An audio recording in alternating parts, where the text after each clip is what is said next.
सामान्य जनतेचा बुलंद आवाज. सत्य पोलीस टाइम्स. नमस्कार, मी DT आंबेगावे. आपण पाहत आहात सत्य पोलीस टाइम्स. पाहूया आजच्या ठळक घडामोडी. 1 ऑक्टोबर पासून नवीन बदल काय झाले? ऑक्टोबरचा महिना सुरू होताच अनेक बदल झाले आहेत. नियम बदलल्यामुळे सर्वसामान्यांच्या खिशावर ताण पडणार आहे. नियमात कोणताही बदल झाला तरी त्यामुळे तुमचे बजेट हलणार हे नक्की. केंद्र सरकारने व्यावसायिक गॅस सिलेंडरच्या भावात 200 रुपयांची वाढ केली आहे. त्यामुळे हॉटेलिंग मागणार आहे. बाहेरील खाद्यपदार्थासाठी ग्राहकांना जादा पैसे मोजावे लागतील. तर मुंबईकरांच्या खिशावर आता टोल नाक्याचा बोजा पडणार आहे. मुंबई प्रवेश करताना आणि बाहेर पडताना वाहनधारकांना जादा टोल चुकता करावा लागेल.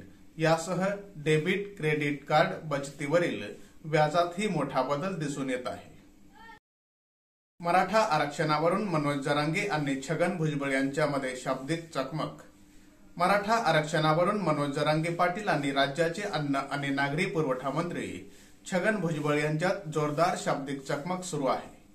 मराठ्यांना ओबीसी मधून आरक्षण देऊ नका, त्यांना स्वतंत्र आरक्षण द्या, आमच्या आरक्षणात त्यांना वाटा नकोच, अशी भूमिका छगन भुजबळ यांनी मांडली. भुजबळांच्या या भूमिकेवर जरांगे पाटील यांनी तीव्र संताप व्यक्त केला आहे. मराठ्यांना आरक्षण न देण्याचा ठेका तुम्ही 4-5 लोकांनी घेतला आहे काय, असा संतप्त सवाल मनोज जरांगे पाटील यांनी केला आहे. तसेच सरकारनेही आम्हाला चॉकलेट दाखवू नये, असा इशाराही मनोज जरांगे पाटील यांनी केला आहे. टोमॅटो 40 पैसे प्रति किलो, शेतकऱ्यांनी टोमॅटो फेकले रस्त्यावर. टोमॅटोच्या कोसळलेल्या दरामुळे संतप्त झालेल्या शेतकऱ्यांनी पुणे सोलापूर महामार्गावर टोमॅटो फेकून आंदोलन केले. शेटफळे ते माढा रस्त्यालगत झालेल्या या आंदोलनाने सुमारे अर्धा तास महामार्गावर वाहतूक कोंडी निर्माण झाली होती. या हंगामात उत्पादित झालेल्या टोमॅटोस कवडी मोलाचा दर मिळत आहे. उत्पादनावर होणारा खर्चही भागत नाही. अशातच शेटफळ येथील हनुमंत जाधव या शेतकऱ्याचा जवळपास 5 टन टोमॅटो व्यापाऱ्यांनी 40 पैसे प्रति किलो दराने मागितले. टोमॅटो तोडणी, वाहतूक व हमालीचा खर्च जवळपास प्रति किलो 1.5 रुपया होतो. शिवाय लागवडीपासून आजपर्यंत झालेला लाखो रुपयांचा खर्च वेगळाच. अशातच 25 किलोच्या टोमॅटोच्या कॅरेटला 10 रुपये दराने व्यापाऱ्यांनी मागितल्यामुळे संतप्त झालेल्या या शेतकऱ्यांनी सर्व टोमॅटो महामार्गावर फेकून दिले. इंदू मिलवरून आनंदराज आंबेडकर यांचा टोला. इंदू मिल येथे उभारण्यात येत असलेल्या बाबासाहेबांच्या स्मारकाबाबत राजकीय भांडवल करणारे भांडवल करीत आहेत, असे म्हणत आनंदराज आंबेडकर यांनी इंदू मिल येथील बाबासाहेब आंबेडकरांच्या स्मारकाचे राजकीय भांडवल करणाऱ्यांना अप्रत्यक्षपणे टोला लगावला आहे. आनंदराज आंबेडकर यांना प्रसारमाध्यमांनी विचारलेल्या प्रश्नांना उत्तर देताना इंदू मिल येथील डॉ. बाबासाहेब आंबेडकर यांच्या होत असलेल्या भव्य स्मारकासंदर्भात नाव न घेता केंद्रीय मंत्री रामदास आठवले यांना टोला लगावला आहे.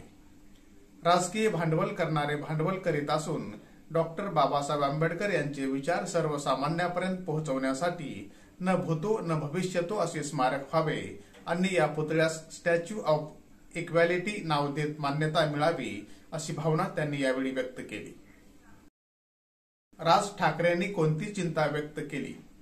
महाराष्ट्रात गणेशोत्सव उत्साहात पार पडला, पण कुठेतरी डीजे बंद करण्यास सांगितल्यानं मारहाण अथवा आवाजामुळे मृत्यू झाल्याच्या घटना समोर आल्या आहेत. यावरून मनसे अध्यक्ष राज ठाकरे यांनी चिंता व्यक्त केली आहे. कुठेतरी आपलं चुकतंय याचा विचार करायला लावणारी गोष्ट नक्कीच आहे, असं राज ठाकरे यांनी म्हटलं आहे. गणेशोत्सव मिरवणुकीच्या वेळेस डीजे डॉल्बी यांच्या आवाजाच्या कर्कश पातळीमुळे हृदय बंद पडणं आणि मृत्यू येणं किंवा तात्कालिक किंवा कायमचं बहिरेपण येणं किंवा गेले काही वर्ष तर मिरवणुकीच्या दरम्यान लेझर लाईटमुळे अनेकांची दृष्टी जाणं हे प्रकार वाढले आहेत. ह्यात मिरवणुकीत येऊन नाचून आनंद व्यक्त करून लोक निघून जातात. मात्र पोलीस असतील किंवा इतर प्रशासकीय यंत्रणामधील लोक असतील, त्या भागात राहणारे स्थानिक रहिवासी असतील, त्यांची अवस्था खरंच गंभीर आहे. सलग 24 तास आवाज कानावर पडून अनेकांची श्रवणशक्ती कमी झाली असेल तर आश्चर्य वाटायला नको. आपल्या आनंदाची, उत्सवाची मोजावी लागणारी ही किंमत फार मोठी नाही का, असा सवाल राज ठाकरे यांनी ट्विटरवर उपस्थित केला आहे. रायगड जिल्ह्यात वीज पडून दोघांचा मृत्यू. अलिबाग तालुक्यात शनिवारी रात्री विजेच्या कडकडाटासह मुसळधार पावसाने हजेरी लावली होती. अशातच वडील रघुनाथ म्हात्रे व मुलगा ऋषिकेश हे दोघे काल रात्री शेतात गेले होते. यावेळी त्यांच्यावर वीज पडली, ज्यात दोघांचाही जागीच मृत्यू झाला. त्या दोघांचे मृतदेह शवविच्छेदनासाठी जिल्हा सामान्य रुग्णालयात आणण्यात आले होते. दरम्यान तहसीलदार विक्रम पाटील यांनी रघुनाथ म्हात्रे व मुलगा ऋषिकेश म्हात्रे यांच्या घरी भेट देऊन त्यांची पत्नी व मुलगा यांचे सांत्वन केले. राष्ट्रवादीचे अध्यक्ष कोण? शरद पवार यांना समन्स. शरद पवार हेच आमचे राष्ट्रीय अध्यक्ष आहेत असं अजितदादा गटाचे नेते वारंवार सांगत होते. मात्र काल अजितदादा गटाचे नेते प्रफुल्ल पटेल यांनी अजित पवार हेच आमचे राष्ट्रीय अध्यक्ष असल्याचं म्हटलं आहे. त्यामुळे राजकीय वर्तुळात खळबळ उडाली आहे. अजितदादा गट संपूर्ण पक्षावरचा दावा सोडण्यास तयार नसल्याचं यातून स्पष्टही झालं आहे. तर राष्ट्रवादीचा अध्यक्ष कोण असा सवाल पुन्हा एकदा ऐरणीवर आला आहे. राष्ट्रवादीचे सर्वेसर्वा शरद पवार यांनी या प्रश्नाचं थेट उत्तर दिलं आहे. सर्वसामान्य लोकांच्या स्वच्छ कल्पना आहेत. सामान्य माणूस काय विचार करतो हे महत्वाचं आहे. काल किल्लारीत होतो, 20,000 लोक जमले होते. त्यांची भाषा ऐकल्यावर वेगळं चित्र दिसतं. हे चित्र महाराष्ट्रात आहे. वेगळी भूमिका कोणी घेतली असेल तर लोकशाहीत त्यांचा तो अधिकार आहे. त्यावर मी भाष्य करणार नाही. पण महाराष्ट्रात आणि महाराष्ट्राबाहेरही राष्ट्रवादीचा संस्थापक कोण आहे हे साधारण लोकांना माहिती आहे, असं शरद पवार यांनी स्पष्ट केलंय. निवडणूक आयोगाने मला समन्स दिलं आहे. येत्या 6 तारखेला मला बोलावलं आहे. मी जाणार आहे. माझे वकीलही सोबत असतील. त्यावेळी आम्ही आमची भूमिका मांडू, असंही त्यांनी सांगितलं. पुढील 48 तासात मुसळधार पावसाची शक्यता. हवामान खात्याची माहिती.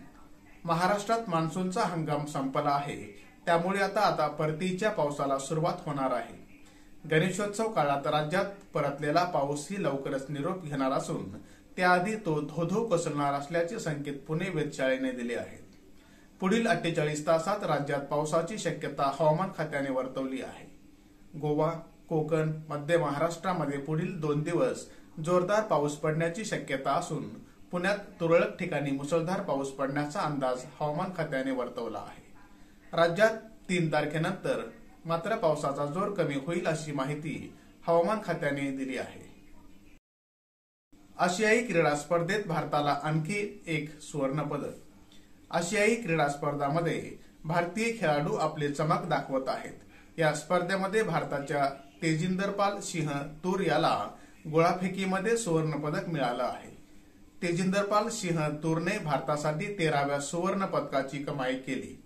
तूरने 7.26 किलो लोखंडी गोळा 20.36 मीटर दूरपर्यंत फेकला.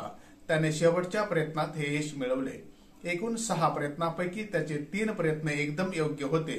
प्रत्येक प्रयत्नात तूरची कामगिरी सुधारत केली. 3 वेळा गोळाफेक करताना त्याने 19.51 मीटर, 20.06 मीटर आणि 20.36 मीटर अशा कामगिरीची नोंद केली. त्याच्या शेवटच्या प्रयत्नामुळे त्याने सुवर्ण पदकावर आपले नाव कोरले आहे.